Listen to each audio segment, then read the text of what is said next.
What is up, you amazing people? It's Nima, and today I'm going to talk about a splatformer. If you're not familiar with that, it's much like Super Meat Boy. These really high intense, crazy platformers, but this one happens to also be to the tune of metal music. This game is called Krimson.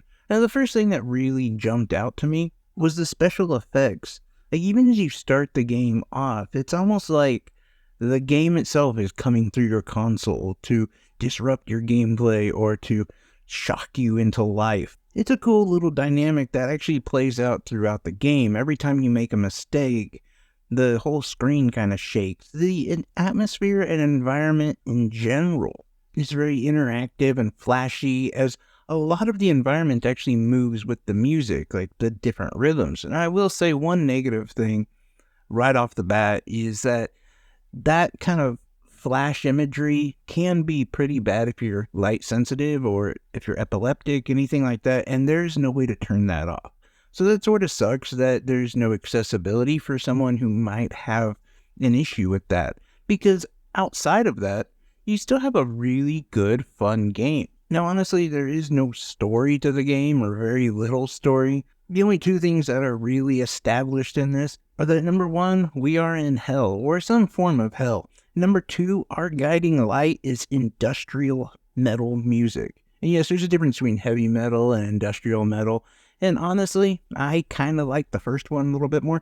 Felt like this game could have used some more guitars. That's all I'm saying. A little more sinister gates, a less 9-inch nails, but that's just me. But it makes sense because that industrial metal has more of a rhythm that is easier to obtain, and especially when you're dealing with a game like this where really your platforming depends on that rhythm. In a lot of ways, you're aided by jumping and moving to the rhythm, and if you don't, you can still make it through a level, because I've definitely done that a few times, but it's a little bit harder and it's much more difficult. You almost have to wait for the rhythm to hit again. And at least for me, it was almost instinctual. I tried to be precise with it, and that was much more difficult than just kind of immersing myself in the music and trying to move with it and just what felt right. But I warn you, this is not for the weak-hearted. This is a very difficult game, because as you're navigating Meatwad from Aqua Teen Hunger Force through the tattoos of a drunk stepdad and a wife beater,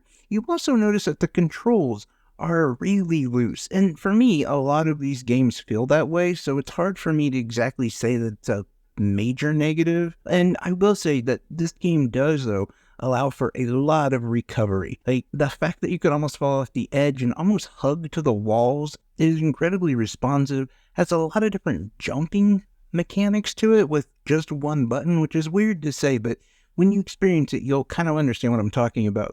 There are moments when this game just feels so buttery smooth. It feels like you're almost able to glide through some very difficult sections of a level. But all of this is based on rhythm.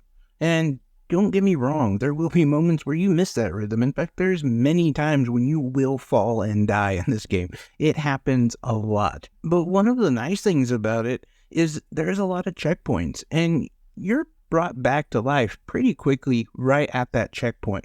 And there's some that you're going to continue to revisit over and over again, because in this Affliction Designer's wet dream, there is an insane amount of complex and difficult platforming. It will have you jumping for joy when you're able to actually see that checkpoint, which is a skull, by the way, and it lights up when it's activated. Speaking of things lighting up, your whole goal for each level is to reach the pentagram. But the little cool mechanic about it is you actually have to catch a flame. You bring that flame, which is now engulfed your body or your blobness, take that to the pentagram, and like every good Slipknot video, light that pentagram on fire, and that's the end of the level, and you can finally breathe a sigh of relief that you got through that level, only to take you into a more difficult level, or the boss fights, which are insanely cool, and it has you jumping and platforming because you can't actually fight, just in very precise, quick timing, more and more of that. Some of the boss fights actually, though, were my favorite parts of the game. The parts that I had gotten to, I haven't beaten the game, and I don't think I will, because I'm at a level where my hands don't work anymore. Like, I don't have that ability. But I'm going to keep playing it when I get a few minutes here and there, because that's another thing that I like about this game, is it's really fun if you have like 10, 15, 20 minutes, you're not really sure what to play. It's one of those games that's really nice to like fire up for a little bit and just kind of have fun. Like, especially those type of games where you almost want to have a lot more physical interaction, you know? Like, myself, I play a lot of RPGs, and they're great, and it's awesome, but sometimes I get kind of bored just, like, reading, you know? Yeah, I wanna get my hands worked out a little bit. That sounds weird, but that's really one of the best things about this game, is just as a nice little palate cleanser. I really like playing the game, especially just in between RPGs or longer games like that. It's been one of those things that I really enjoyed. Now, ultimately, if I was going to give it a score, I would give it a 7.5 out of 10.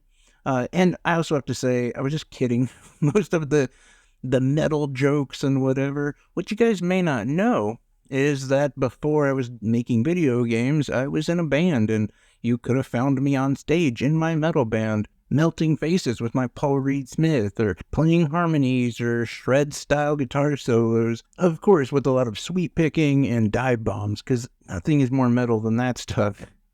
But no, so I'm just kidding. I really do have an affinity towards metal music and the imagery and everything. I also think it's cool when a game really leans into this, and really just gives a different perspective, a new world. Now, honestly, one of the things I said I was going to talk about is, should you get it now, wait for it, or pass? Now, obviously, if you're not into splatformers, or, just really crazy platformers, if you will, the ones like Super Meat Boy or Celeste, then no, you probably shouldn't. It's one that is going to test you and is not going to hold your hand at all. If you do like this style of game, then I would definitely pick it up. It's well worth the money. It's going to give you a lot of content just for the boss fights alone, and the rhythmic environment, I think, is really cool. Like I said, the only thing I really don't like about it is the lack of a narrative. Like, for me, Celeste had this like great story, and that's what really kept me playing that game and actually wanting to find out more and more and more. Now, this game does have the boss fight mechanic, which is cool, and once you get to it, you do kind of feel like you want to keep chasing that till you get to another boss fight. And so I do appreciate that. I just felt like, as far as story and narrative, there was a little bit more with a game like Celeste. But again, I think it's just your preference, and for me, I like a story, or a little bit more of a story. One other thing I have to say, I will just be using gameplay trailers and stuff like that through this, because of the fact that there is no way I can play this through my computer, which is how I capture video.